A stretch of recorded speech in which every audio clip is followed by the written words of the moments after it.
خداوند جان آفرین، حکیم سخن در زبان آفرین.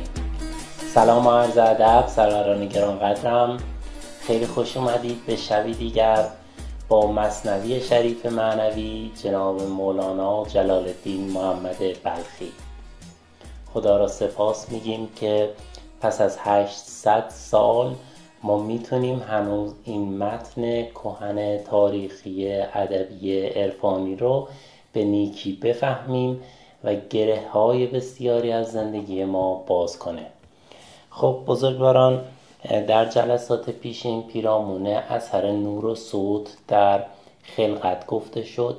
یه فیلم هایی هم روی یوتیوب دیدم که یه صفحه مرتعش رو میذاشتن و صوت مختلف بهش میتابوندن و اون صفحه مرتعش ذرات ماسه یا براد آهن که روش ریخته بودن اونها شکلای مختلف میگرفتن. پس شکلگیری بسته های انرژی یا ماده در کنار هم دیگه توسط یه صوتی داره اتفاق میفته که چگونگی اون صوت رو ما به نیکی نمیدونیم، اما حضرت مولانا در ابیاتشون بهش اشاره کردن و انشالله که بتونیم به درکش برسیم.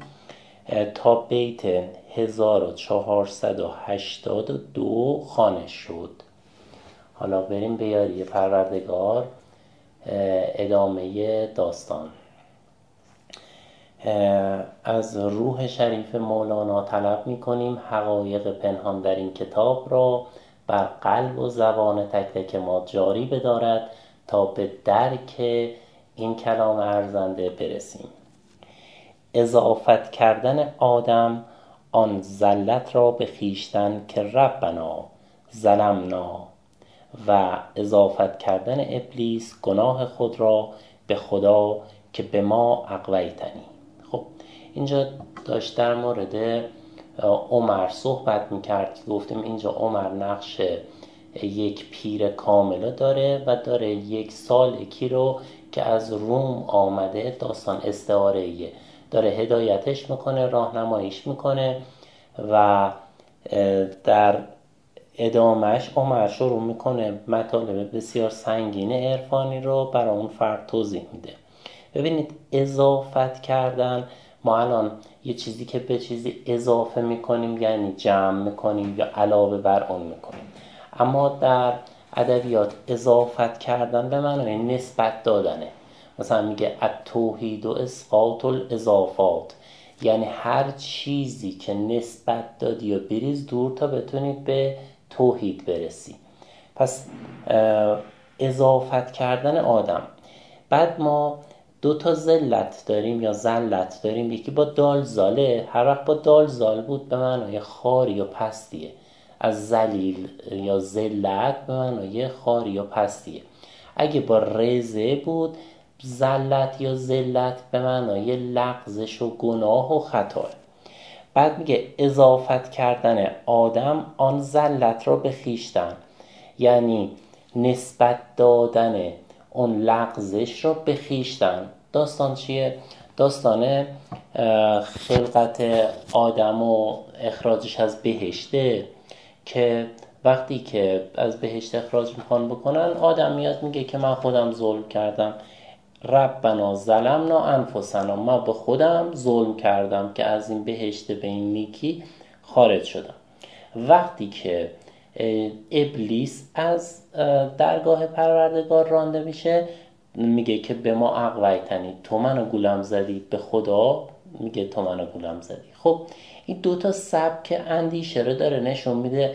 یکی اندیشه انسانگونه که روح الهی داره که میگه اگرم اتفاق افتاد من مسئولیتش رو به عهده میگیرم و من مشکل داشتم، تقصیر من بود. یکی هم اندیشه ابلیس گونه که قور میزنه، همش میندازه گردن دیگران. یعنی ما هر جایی شروع کردیم مسئولیت نپذیرفتیم و بقیه رو متهم دونستیم، شیوه ابلیس را پیش گرفتیم و هر جا گفتیم مسئولیتش با منه، من خودم ظلم کردم که اینطور شد، این شیوه انسان رو پیش گرفتیم. خب مبحث امشب ما در مورد جبر و اختیاره.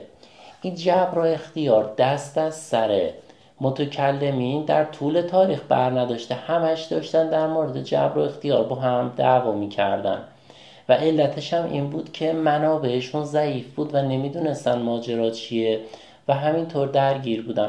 قبلا گفتیم ما دو دسته فلسفی اصلی در اسلام داشتیم، اشاعره، معتزله. اشاعره و معتزله دو تا دیدگاه متفاوت بودن. عموم جامعه مسلم به جز شیعیان اشاعره شدن. اشاعره چطوری بود؟ میگفتش که اراده خداوند در جهان جاریه و این اراده داره کار میکنه، همه چیز طبق اراده خداوند، انسان اختیاری به اون شکل که فکر میکنه نداره. معتزله میگفتن نه، خداوند به عزلت نشسته است و اختیار را به بشر داده. الان هم مثلا اساتید قانون جذب میگن که شما میتونید خالق سرنوشتتون باشید، خلق بکنید. حتی من دیدم دوره خلق درست کرده بودن. این تفکر معتزله میشه. تفکر اشاعره میگه شما نمیتونه خلق بکنی، باید خدا خلق کرده باشه تو بری از اون خلق خدا برداری. در مجموع با هم خیلی فرق نمیکنه و منم خیلی تمایل ندارم بهش بپردازم، چون دردی از ما درمان نمیکنه و مشکلات ما رو حل نمیکنه. و اما سالها مسلمین با هم دیگه درگیر بودن بر سر این موضوع که آخرش جبر یا اختیار. و موضوع جبر و اختیار هنوز هم حل نشده، هنوز هم کسی نفهمیده. چرا؟ چند تا گیر داره. اگه کسی بگه آقا اختیار، ما به اینجا میرسیم که خب اگه من مختارم، من یه اراده‌ای میکنم، اون اراده طبق اراده الهی نباشه و من ارادش بکنم انجامش بدم، پس من میشم موازی با خداوند، پس اراده خداوند میره زیر سوال. یعنی که فقط کافیه یکی بپذیره اختیار داریم، بعد اگر من اومدم یه فرض میکنیم با سلولای بنیادی یه انسان درست کردم، پس حالا من میشم خدا. بعد چون به این تناقض میرسه میگن خب شما اختیار ندارید. از طرف دیگه اگه بگیم که جبره، بگیم اگه همه چی جبره، پس چرا ما رو میخوای بندازی تو آتیش و حق نداری دیگه با ما برخورد بکنی چون میگی جبره. بعد وقتی که میگیم جبره، این خودش دوباره یه داستانی به وجود میاد، یعنی همه مسئولیت به عهده خدا. بعد میگن پس این همه شری که تو جهان هستی هست، یه سری شر مطلقه، آیا اونا هم پس به اختیار خدا بوده؟ اینقدر این موضوع چالش برانگیزه که هزاران سال علمای دینی دارن در موردش بحث میکنن، هیچ کدومشون هم به نتیجه‌ای نرسیدن و نمیتونن هم آخرش به نتیجه برسن. که 3 مکتب فکری اشاعره، معتزله، امامیه را در بحث شیر و خرگوش براتون گفتیم، برای همین دیگه زیاد در موردش صحبت نمی‌کنیم. فقط یه نکته این که پس اشاعره میگن ما اختیار داریم، ما جهانمون رو خلق میکنیم. معتزله میگه ما اختیار داریم جهان رو خلق میکنیم. اشاعره میگه نه، اون احتمالات را خدا خلق کرده، تو میری یکیشو بر میداری.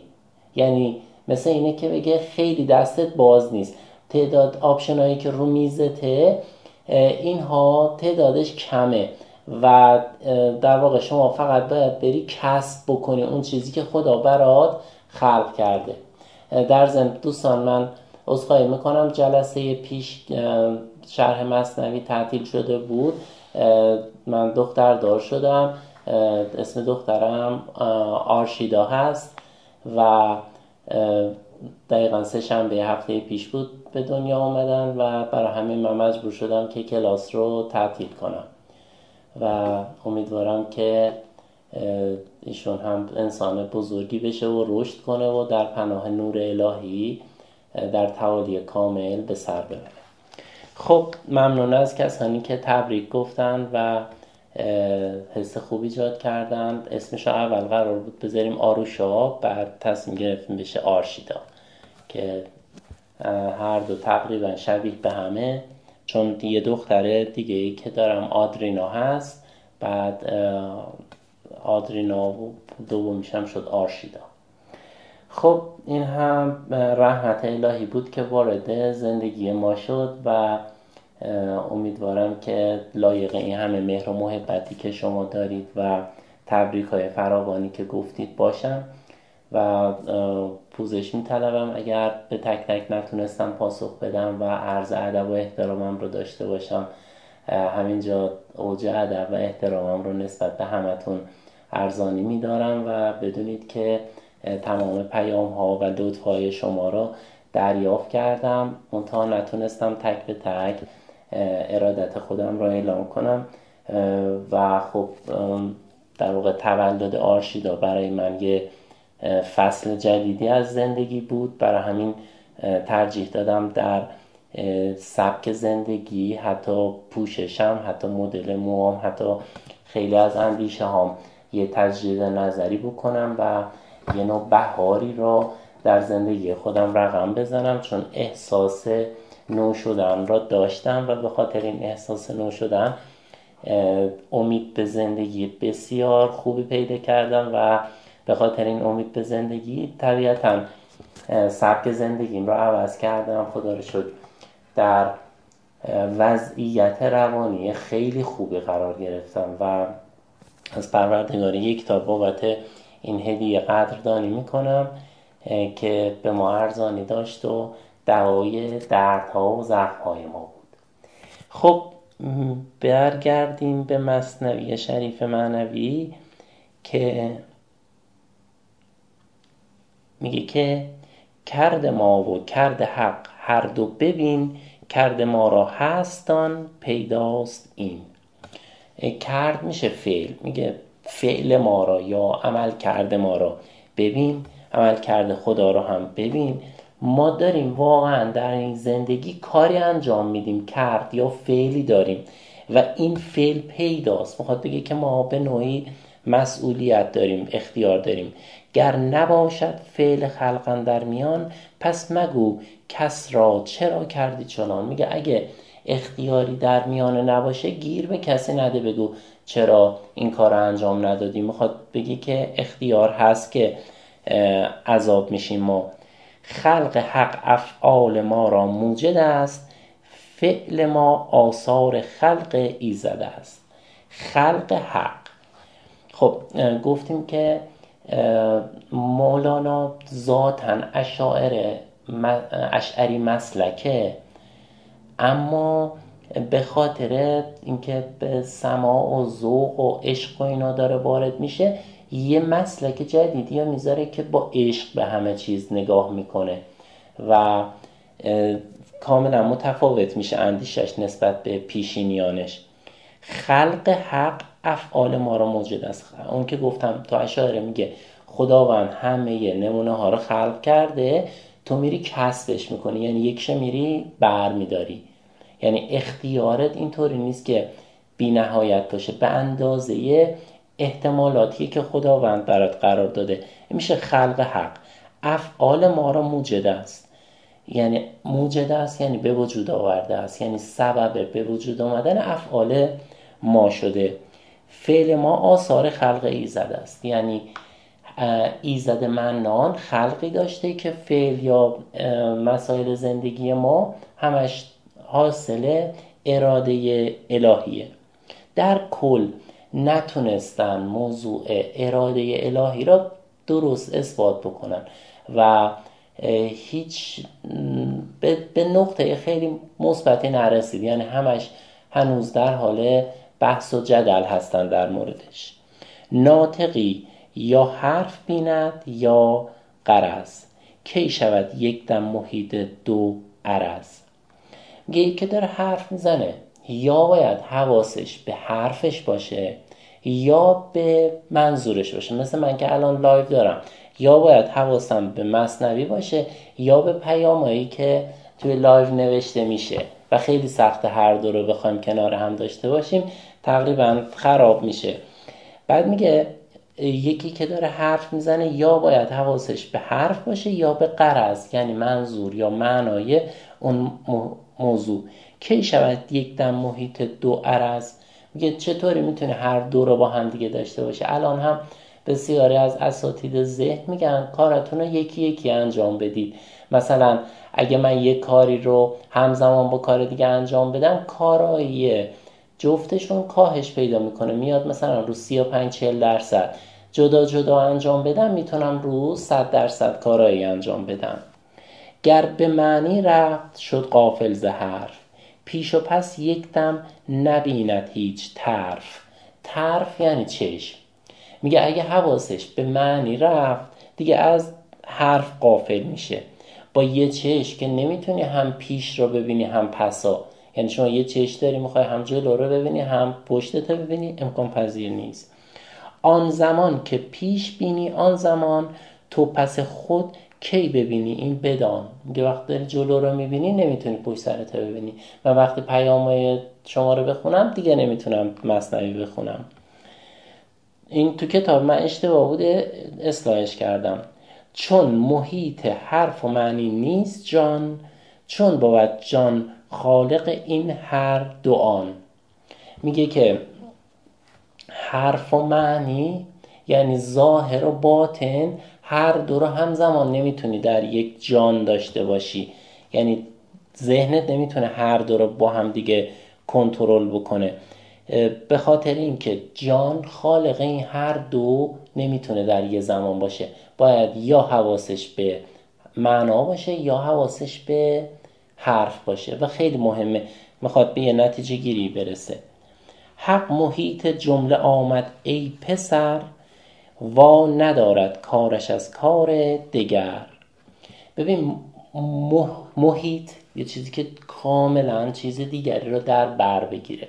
مثلا من اگر یه در واقع نقطه ای داشته باشم، یه درپوش بذارم روش کامل اون رو در بر بگیره، میگم این درپوش محیط بر اون نقطه شده.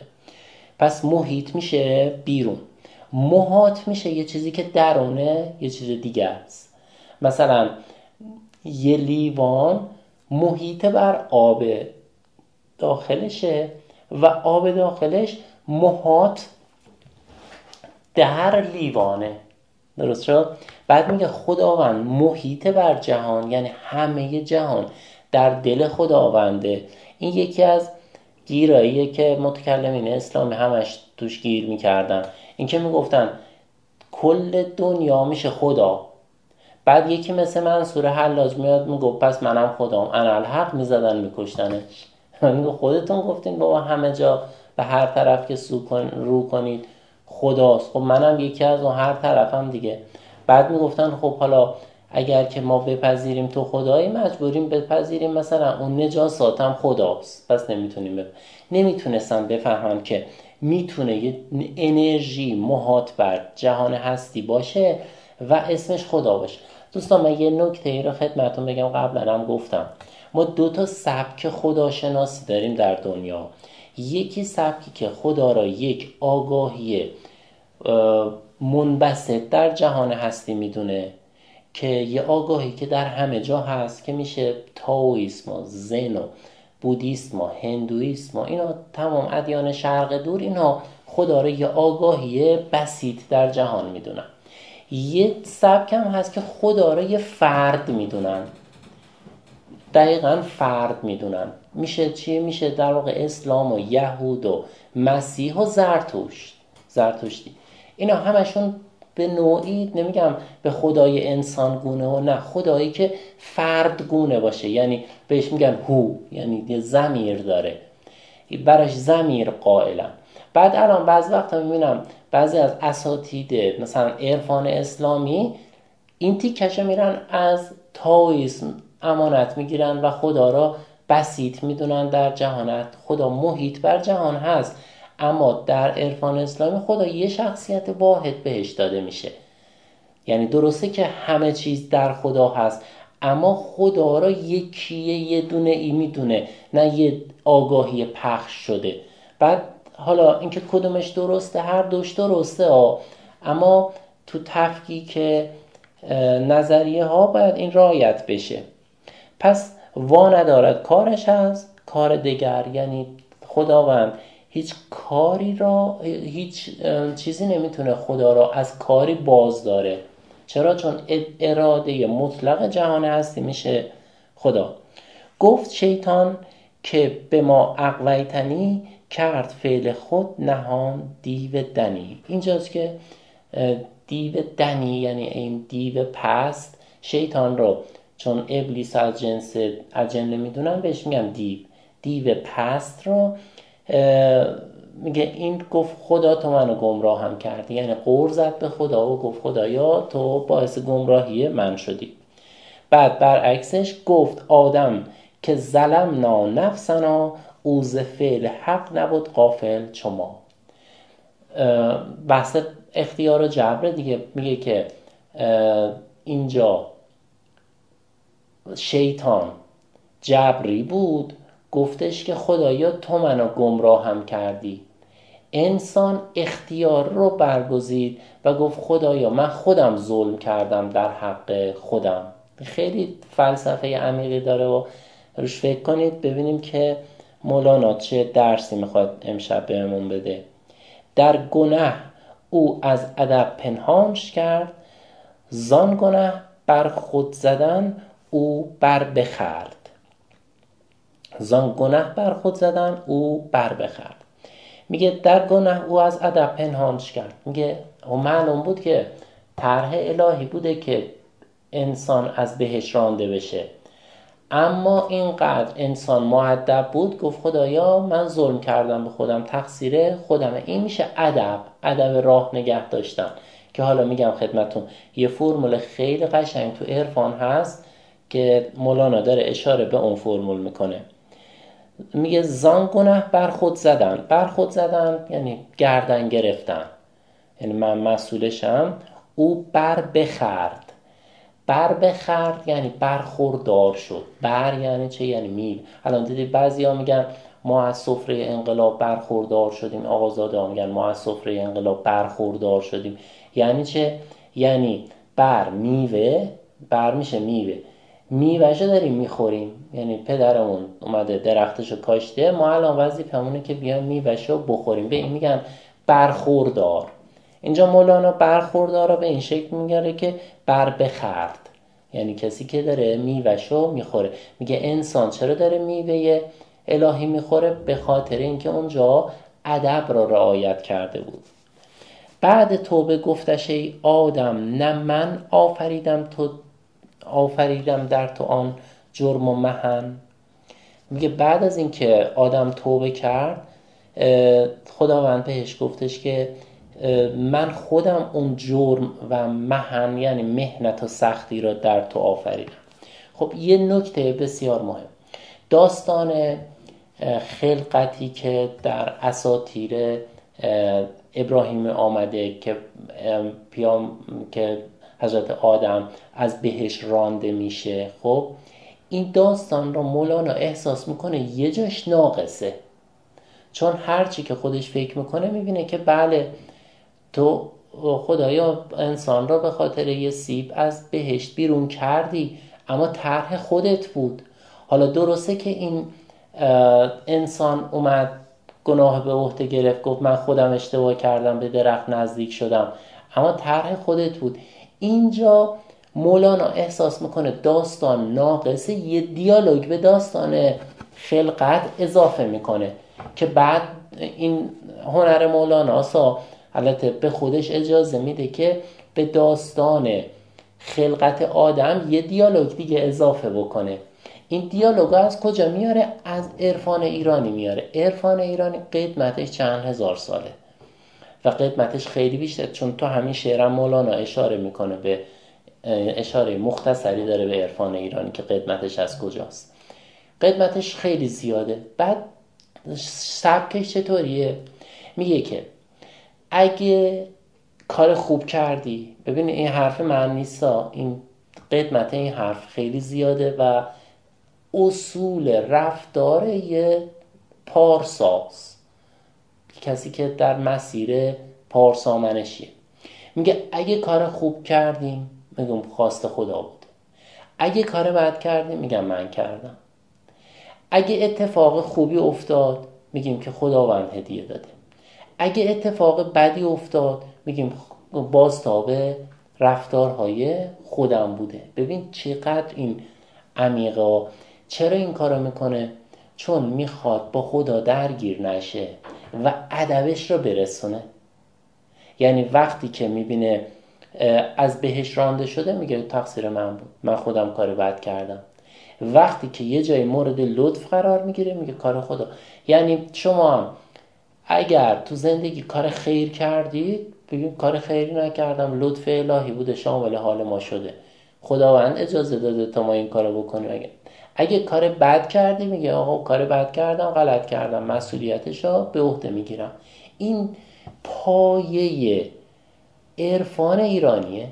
یعنی کل بخوام در یه جمله کل اخلاق عرفان ایرانیه بگم همین یه جمله میشه که بعد مولانا دید که داستان خلقت یه دیالوگ کم داشت. این دیالوگو مولانا به داستان خلقت اضافه کرد و گفتش که بعد خدا اومد به در صورت که داستان خلقت همونجا تموم شده بود، مولانا اضافه کرد که بعد خدا اومد به مولانا گفت که خب بگو ببینم تو برای چی اونجا مسئولیتشو به عهده گرفتی؟ گفت خدایا من ادب رعایت کردم.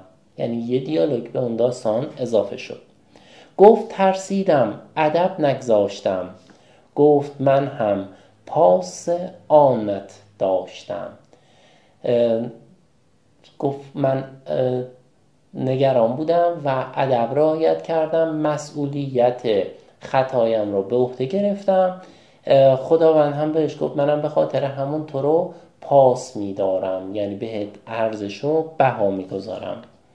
هر که آرد حرمت رو حرمت برد، هر که آرد قند لوزینه خورد.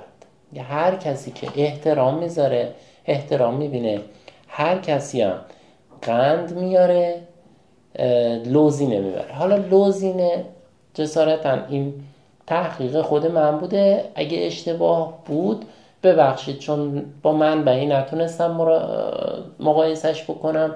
اگر اساتید ادب روزی گفتن اشتباه بود من اینو میپذیرم چون پژوهشی بوده که خودم انجام دادم.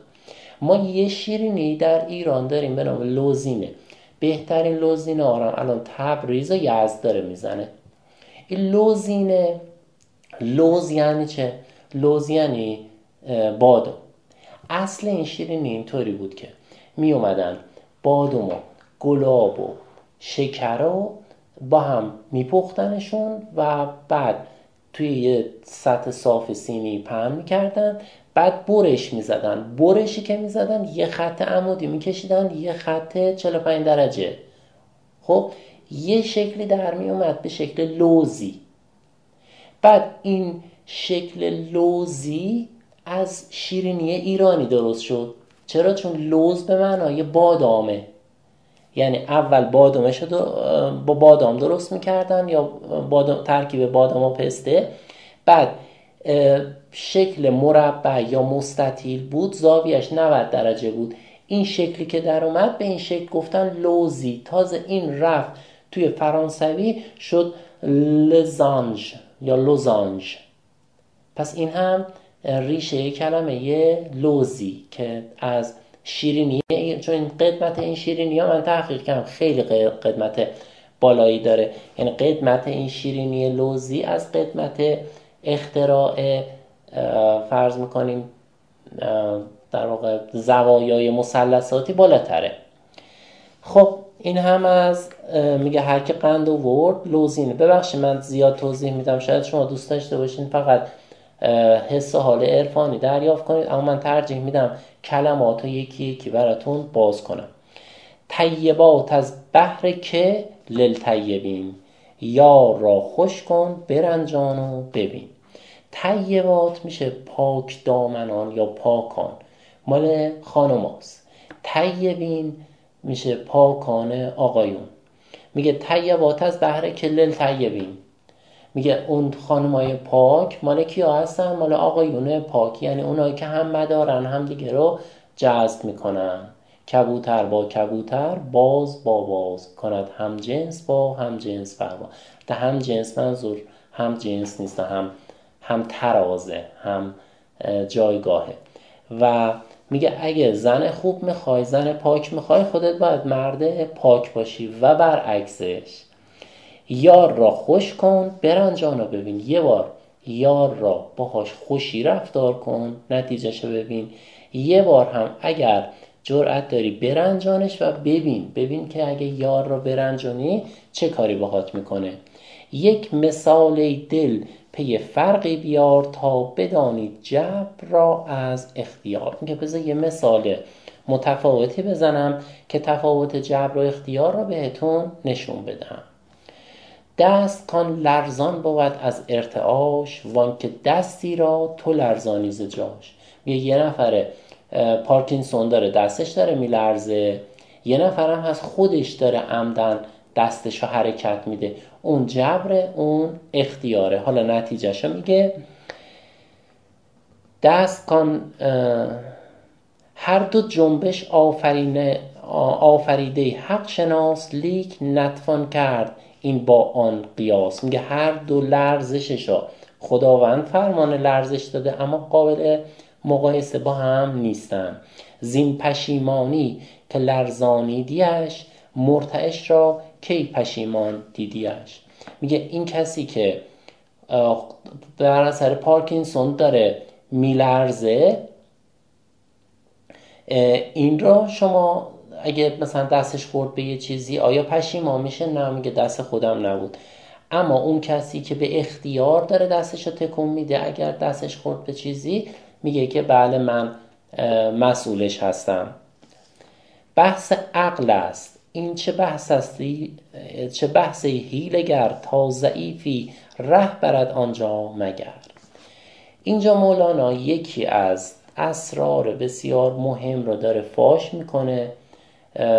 من تا حدی که بلدم و اجازه دارم، حالا اجازه که در واقع بس به خاطر اینکه به اعتقادات کسی بر نخوره، یه توضیح مختصری میدم، هر کس تونست بره دیگه باقیش رو تحقیق بکنه. میگه که اصلا این حرفا رو ولش کن، کل این حرفایی که زدیم بحث عقل است. این چه بحث حیله‌گر، میگه اصلا به نوعی تدبیر اندیشی عقله. تا ضعیفی ره برد آنجا مگر، بتونه یه نفر به یه درک مختصری آنجا برسه. بحث عقلی گر دور و مرجان بود، آن دیگر باشد که بحث جان بود. میگه این منطق و استدلالی که مثلا علمای دینی دارن به کار میبرن، اگه بهترین دلایلم به کار ببرن دور و مرجان بود، آن دیگر باشد که بحث جان بود. یعنی به درد نمیخوره، یعنی بحث جان نیست. بحث جان یه چیز فرای اونه و موضوع دیگریه. بحث جان اندر مقامی دیگر است، باده جان را قوامی دیگر است. بحث جان که بحث در واقع روحه یا بحث ماوراه. میگه تمام این حرفایی که میزنیم اینا سر کاریه و یه باده‌ایه که قوام پیدا نکرده. حالا قوام پیدا نکرده شرابو اگه زودتر از موعدش برداری، خب هنوز درست شکل نگرفته دیگه، خراب میشه. قوام نیامده، بعد میگه باید قوام بیاد، یعنی بمونه تا یکم کهنه بشه و آماده خوردن بشه. میگه اون بحث جان قوام اومده، یعنی پخته شده، قوامی دیگر است. آن زمان که بحث عقلی ساز بود، این عمر با بوالحکم هم راز بود. میگه یه زمانی بحث عقلی یا این منطق ها یا این شیوه ساز بود، یعنی مد بود، استفاده میکردن، سازگار بود. اون زمانی بود که عمر با بوالحکم هم راز بود. عمر اینجا داره یه کنایه خیلی مهمی میزنه که عمر یه زمانی با بوالحکم هم راز بود اما بعد ازش جدا شد. ببینید یکی از قسمت‌های پنهان تاریخ رو من امشب براتون کداشو میگم. هر کسی که تونست بره تحقیق کنه نوش جونش، هر کسی هم که متوجه نشد انشالله روزگاری اونقدر ما اجازه بیان آزاد داشته باشیم که محققین بتونن در موردش تحقیق کنن. من چند تا فکت تاریخی رو برای شما بیان میکنم، چیدمان پازلش با شما. یک، ابراهیم نبی جد پیامبر صلوات الله علیه، جد که میگم از نیاکان پیامبر، یعنی پیامبر اسلام از نوادگان ابراهیم نبیه، این سلسله شون هم مشخصه. خب ابراهیم خب معلومه اسمش پیداست ابراهیم، بعد یه دفعه چرا اسم ابراهیم پدرش از آذر و بعد هم متاسفانه در ترجمه ها میگن پدرش نیست عموشه، اما پدرش چرا میشه آذر، یه اسم فارسی، تازه اون هم اسم فارسی به معنای آتش. دوم، چرا اختلاف ایدئولوژی بین حضرت ابراهیم و آذر هست؟ دو تا فکت تاریخی. سوم، ما یه شخصیتی در تاریخ داریم که این شخصیت بیشترین آثار مکتوب ازش بوده پیش از اسلام، اما شما الان به سختی میتونی یک کتاب ازش پیدا بکنی و تمام آثارش از بین رفته و اصلا قصه کتاب سوزی برای این شخصیت اتفاق افتاد. یعنی کتاب سوزی مسلمین جهت پاک کردن آثار این فرد بود. خب یه نفر خاصه، این فرد خودش نویسنده بود، نقاش بود، همه جا می نوشت، شاگرداش تمام نویسنده و ما بیشترین کتاب هایی که کتابی میشه باش بگیم کتاب درست حسابی مصور پیش از اسلام مال ایشون بوده به نام مانی پیامبر. تا چند سال پیش لو نمیدادن کتاب از مانی پیامبر هست، تو چین کتابشو پیدا کرده بودن، مخفی بود. کلیسای واتیکان تمام آثار مانی پیامبر رو داره مخفی میکنه، یعنی اسنادی هست که کتاباش هست اما همه دنیا داره این کتابا رو مخفی میکنن. مانی پیامبر کسی بود که اومد جلوی زردشتیگری وایساد و گفت خورشید را که خورشید را شما باید یا مهر را باید مورد ستایش قرار بدید، نه آتش را. اینقدر به این آتش خیره نشید، اون انرژی که شما میخواین مال چیه؟ مال مهره، مال خورشیده. و عدلش آورد و یه مدتی هم خوب کار کرد و بعد هم نهایتا شاگردایی به سر تا سر جهان فرستاد که تو خیلی جا میتونیم رد مانی پیامبر رو پیدا بکنیم، اما در مورد خود مانی پیامبر الان کمترین آثار هست، در صورتی که تمام کتاباش مشخصه. اینا رو بذاریم کنار. سلمان فارسی یه دفعه از ایران پاشد رفت تو عربستان، آدرس داشت که رفت، یعنی شما میتونی همینطوری پاشی بری بگید من میخوام برم دنبال تقدیرم، بری وسط در واقع عربستان. و چرا پیامبر میگه سلمان و منا، سلمان اصلا مال خانواده ماه. خب پس این هم یه فکت دیگه تاریخی. و سلمان چطوری، حالا فرض میکنیم سلمان فارسه یا زبان پهلوی صحبت میکنه، میره عربستان، چطوری اینقدر راحت با اهل بیت و پیامبر اینها صحبت میکنه؟ زبانشون چیه؟ این دو حالت داره، یا باید سلمان عربی بلد باشه یا پیامبر باید فارسی بلد باشه. این نکته مهم. و همچنین سلمان طبق چه آدرسی رفت اونجا؟ آیا دوستان و آشنایان و همکیشانش اونجا بودن؟ این هم یه فکت دیگه. یه موضوع دیگه این که ما یه کلمه همیشه میگن یه دین وقتی که میاد این پیامبر باید دین پیامبر پیشینشو داشته باشه. یعنی چه؟ یعنی حضرت عیسی یهودیه، بعد دین جدیدشو میاره. پیامبر پیش از رسول الله صلوات الله علیه کی بود؟ میشد حضرت عیسی. پس باید پیامبر مسیحی می بود. پس چرا پیامبر مسیحی نبود؟ نکته. بعد میگن پیامبر حنیف بود.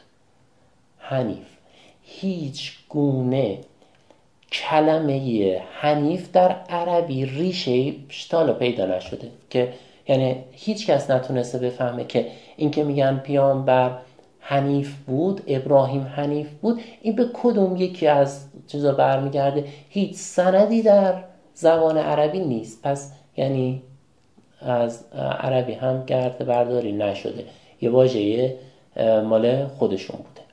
خب و آخرین فکت، ابوالحکم که ما بهش میگیم ابو جهل، این مانوی بود. این دیگه در واقع اسناده هست که حالا میگن آثار مانی رو خونده بود. بابا یه نفر تو عربستان، تو از کجا میتونی با یه نفر که مانویه توی ایران آشنا باشی؟ خب اگر بهش میگن ابوالحکم یعنی صاحب حکمت، کدوم حکمت رو میدونه؟ مانوی بلد بوده دیگه. خب اینم دوباره یه فکت دیگه تاریخی. و دمخور ابوالحکم کی بوده؟ عمر بوده و عمر همیشه یار غار ابوالحکم بود، تا اینکه پیامبر که به رسالت رسیدن مسیرشون جدا شد. ابوالحکم سر آیین پیشینش موند که مشخص نیست چه آیینی، و عمر جدا شد. اما عمر آشنا بود با مانویگری و بعد هدفمند کتاب ها را سوزوند، چون میخواستن یه حقیقتی را پنهان بکنند و اون حقیقت هنوز هم در حال پنهان شدنه. خب و یه فکت تاریخی دیگه هم یادم اومد بگم، به پیامبر اسلام صلوات الله علیه میگفتن امی، یعنی کسی که نمیخواند و نمی نویسد و یا مثلا زبانش خیلی خوب نیست. ببخشید تو عربستان که همه بی سواد بودن، اصلا رسم الخط هم نداشتن، حالا فقط به پیامبر چرا میگفتن امی؟ یعنی بقیه همه با سواد بودن، پیامبر بی سواد بود که بهش میگفتن امی، یا این که پیامبر عربی ضعیف بود و به زبان دیگری داشتن با هم دیگه صحبت میکردن. و سند تاریخی هم هست وقتی امام علی میان ایران، با ایرانی ها به زبان فارسی سلیس، حالا فارسی اون زمان، قشنگ صحبت میکنن و اهل بیت خیلی تمایل داشتن پاشن بیان ایران. و اینجا یه قسمت مهمه از تاریخ پاک شده و این قسمت تاریخ اینقدر مهمه که میتونه مسیر تمام ادیان و ایدئولوژی های جهان رو عوض بکنه و متاسفانه این قسمت پاک شده. البته خیلی ها میدونن اما جرأت بیانش رو ندارن، یا اینکه منافعشون اجازه نمیده بیان بشه. من فقط فکتای تاریخی را خدمتتون گفتم، تحقیق و نتیجه گیری را من نمیدونم، یعنی اینکه مسئولیتی بابت نتیجه گیری شما من به عهده نمیگیرم، اما در واقع یه سری از ادله تاریخی رو خدمتتون گفتم. پس اینجا میگه که آن زمان که بحث عقلی ساز بود، این عمر با بوالحکم هم راز بود. خیلی نکته مهمی ها، بوالحکم کسیه که یه حکمتی داره، تازه مشخصه تو صحبتش که کاملا مانویه و سند داره مانوی بودن بوالحکم. بعد میگیم آقا خدایا مانوی اونجا چی کار میکنه؟ پس یه چیدمانیه که گویا باید یه روزی کنار هم قرار داده بشه و بفهمیم ماجرا چیه. میگه این دوتا با هم دیگه هم راز بودن، میدونستن داستانه. چون عمر از عقل آمد سوی جان، بوالحکم بود جهل شد در حکم آن. میگه عمر تغییر رویه داد و از عقل اومد سوی جان، یعنی از ظاهر اومد به باطن، یعنی از یه سری حرفهای سطحی به یه عقل باطنی رسید و اما بوالحکم نرسید و تبدیل شد به ابو جهل که در جنگ بدر هم کشته شد. سوی حس و سوی عقل او کامل است، گرچه خود نسبت به جان او جاهل است. میگه شما منطق و استدلالتون رو قوی میکنید اما جانتون رو قوی نمیکنید و اون جان موضوع بسیار مهمیه که شما باید روحتون رو قوی بکنید. بحث عقل و حس اثر دان یا سبب، بحث جانی یا عجب یا بوالعجب. اینجا مولانا دیگه با واژه های منطق داره همینطور بازی میکنه، به اون شکل مفهوم خاصی رو نمیخواد برسونه. میگه بحث عقل و حس اثردان یا سبب، یعنی میگه که شما حسی بخوای برخورد بکنی یا عقلانی، این که اثر بدونی یا سبب یعنی علت و معلولی، داره تمام سرفصل کتاب منطق میاره، عقل و حس و اثر و سبب، 4 تا از سرفصل‌های منطق که بخوای علت و معلول ببینی. بحث جانی یا عجب یا بوالعجب. بوالعجب یعنی شگفت‌انگیز. میگه اگه بحث جانی بکنی، یعنی منطق رو بذاری کنار و بری در مسیر عرفان و ادراک، بحث جانی یا عجب این دیگه واقعا حیرت انگیزه، یا بوالعجب این دیگه بسیار شگفت انگیزه، یعنی اون شگفت انگیزی که میخوای در بحث جان اتفاق میفته. ضوء جان آمد نماند این ای مستضی، لازم و ملزوم و نافی مقتضی.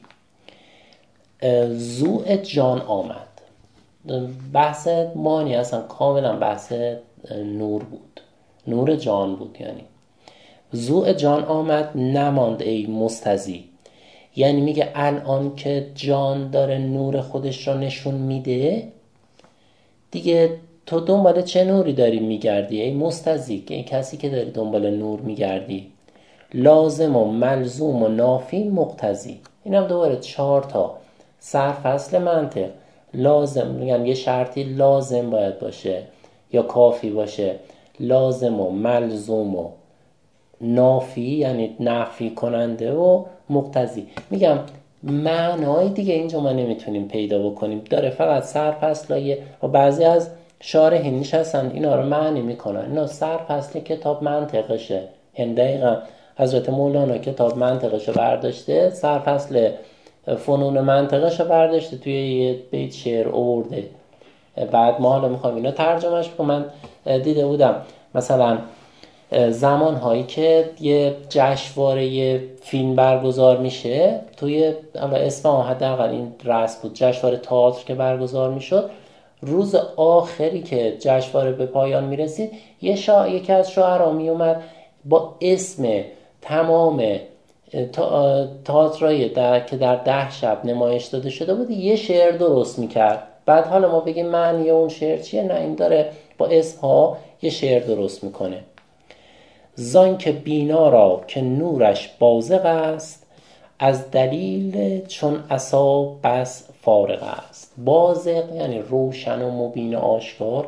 میگه اون کسی که بینا باشه، یعنی چشم دلش روشن باشه، که نورش بازغ است یعنی نور داره و حقایق میفهمه، دیگه نیازی نداره که مثل موسی همینطور عصا برش ما اژدها بکنی تا باور بکنه. خب بزرگواران، نه در دوران مولانا میتونه صریح صحبت بکنه و نه در دوران ما میتونیم صریح صحبت بکنیم، اما در عصر ارتباطات و در عصر اطلاعات به روشنی آشکار خواهد شد و ما در مرز روشن شدن تاریخ سیاه هستیم. چرا میگیم سیاه یا خاکستری؟ چون نمیدونیم در تاریخ دقیقاً چه اتفاقی افتاده و به زودی تاریخ برای تک تک ما روشن میشه و البته خیلی هم مهم نیست، مهم لحظه حاله و اگر ما بتونیم به نور جان دست پیدا بکنیم میتونیم مسیر روشنی را پیدا بکنیم. بزرگواران، خلاصه ای از درسی که امشب مولانا به ما داد، اول این که در مواجهه با پروردگار با خدا درگیر نشید. بعضی ها همینطور قر میزنن، ناراحتی میکنن، خدایا تو چرا به من لطف نکردید. اصلا میگه درگیری با خدا رو بذارید کنار. فن کنار گذاشتن درگیری با خدا، که خدا رو کنار نذاری درگیریشو بذاری کنار، اینه که هر نیکی که جاری شد بگو از آن خدا بود. خدایا تو فرستادی. حتی اگه شما یه کار خیر کردی میگه خدا کرده، من نکردم. اگر هر خطا و مشکلی اتفاق افتاد میگه که مسئولیتش من به عهده میگیرم، با توبه پاکش میکنم. این مسیر، این چکیده در واقع معرفت و خودشناسیه. و اما در ادامه مولانا به ما گفت که یه جایی هست شما باید جانتون را پر از نور کنید و این حرف و عرفان نظری و این تئوری ها و این بحثای دینی به هیچ دردی نمیخوره. حالا خدا رو شکر کم شده، اما قدیم من یادم همش آدم ها داشتن با هم بحث اعتقادی یا بحث سیاسی میکردن. حالا خدا رو شکر حالا همه دیگه به یه شکل دارن فکر میکنن، اما قبلا همینطور با هم دیگه بحث اعتقادی میکردن یا بحث سیاسی میکردن، بحث جناحی میکردن. الان به بن‌بسته همه رسیدیم دیگه بحث نمی کنیم. مولانا هم میگه که این بحثا به هیچ دردی نمیخوره و خود مولانا به بن‌بست رسیده در فهم جبر و اختیار و همینطور در جای جای مثنوی بیانش میکنه. علتش هم اینه که ازش سوال میپرسن، میگن موضوع چیه، جبر بود یا اختیار؟ اگه بگه اختیاره، اون اشاعره همونجا بیچارش میکردن. اگه بگه جبر، خودش میدونه که جبر نیست و مولانا هم مجبوره همینطور با طرفت الحیل صحبت بکنه. و اما بزرگواران، تنها ارزش جهان هستی نور حضرت حقه که با جانتون بتونید دریافت بکنید. اگه نه بقیه مسائل هیچ وقت قابل اثبات نیست. یعنی شما نه الان نه 1000 سال دیگه نمیفهمی جبر بودیم یا اختیار، نمیفهمی خدا کیه، چیه، کجاست. ما هیچ کدوم از اینا نمیفهمی. قبل از مرگت کجا، قبل از زندگیت کجا بودی، نمیفهمی بعد از زندگی کجا میری. انسان قادر به فهمیدن هیچی نیست. اینا به جرئت میگم خدمتتون. همون کسایی هم که فکر میکنن یه چیزی فهمیدن، به یه حقیقتی رسیدن، توی یه توهمی گیر افتادن یا دارن ادای حقیقت ها رو در میارن. ما هیچ وقت در این دنیا به فهم و درک ماورایی نمیرسیم. پس بهتره که خودمون رو سرگرم نور آگاهی کنیم، نور دانش کنیم، نور فهم کنیم، نور انسانیت کنیم، نور حق کنیم. و اسم خدا حقه. یعنی شما وقتی بر مدار حق حرکت بکنی، شما هم میشی قسمتی از حق. پس همین کافیه. و واقعا بسیاری از اثبات هایی که معلم های دینی ما در دبیرستان، دبستان راهنمایی اینها بر ما میکردن، الان وقتی من یادم میفته خندم میگیره. و با اون اثبات ها ما به خدا نرسیدیم، اما با عشق به پروردگار، عشق به تمامی مخلوقات خداوند، با عشق به تمام ذرات جهان هستی میتوان به درک حضور پروردگار رسید. الحمدلله رب العالمین، در پناه نور و عشق الهی.